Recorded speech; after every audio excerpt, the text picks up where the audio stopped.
It's wine on a Wednesday and last 8 p.m. sunset in London. It should be remembered that if he cannot do the work well without machinery, he will not improve with its aid. I came across that line in a watchmaking book, somewhere between a glass of wine and the last of those London evenings where the sun still hangs around until 8. And I started thinking about AI, artificial intelligence for those who are unaware. I use it as much as the next fellow, probably more.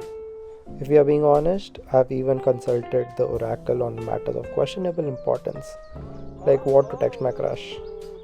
For the record, neither of us ended up particularly enlightened. But the line wasn't really about machinery. Or perhaps it was. And that was the trouble with good lines. They have a habit of following you into rooms they were never really written for. For what George Daniels was getting at felt deeper. We have stood at this crossroads before, the machinery of its time, the factories and the mass production lines, promised to make things quicker, easier, more accessible. And they did. But somewhere along the way, the knowledge of how to do things without them began collecting dust in the corner. Take something as simple as removing the background from an image. I wouldn't even know where to start manually anymore. There's a button for it now and website, an AI tool, a little bit of magic that happens somewhere behind the loading bar. Convenient, certainly. But perhaps convenience has a way of quietly repossessing skills. Making pasta from scratch, generating electricity, navigating without the blue dot telling you where to turn. We have become rather good at arriving at places without knowing how we got there. And I don't think that's necessarily a bad thing. I'm suggesting we throw away the machinery into the Thames and start communicating by candlelight. That's not what I'm saying at all.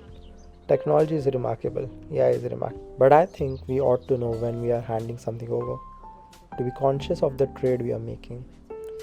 The strange thing is, we probably don't know what we have lost until it's already gone.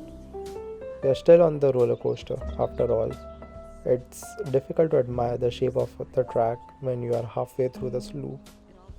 Perhaps one day we'll look back, slightly melancholic, at the world before all of this, with the same curiosity we reserve for those who lived before the electricity, before engines, before the machines that changed everything. So I started looking backwards. The agricultural revolution, the Bronze Age, the Industrial Revolution, every great leap forward came with something left behind in the departure lounge. Technology solves a problem, then quietly introduces a few more. I imagine AI will be no different. Only time will tell which ones. One thing I learned recently is that compass came long before the first watch, which, when you think about it, makes perfect sense. Before worrying about when we'd arrive, we had to make sure we are heading in the right direction. And centuries later, I suppose that still holds true. It's all very well moving quickly, but it's helped somehow to know where we are heading. That's why I've included a compass in this watch, one that will only reveal itself when the light is turned on.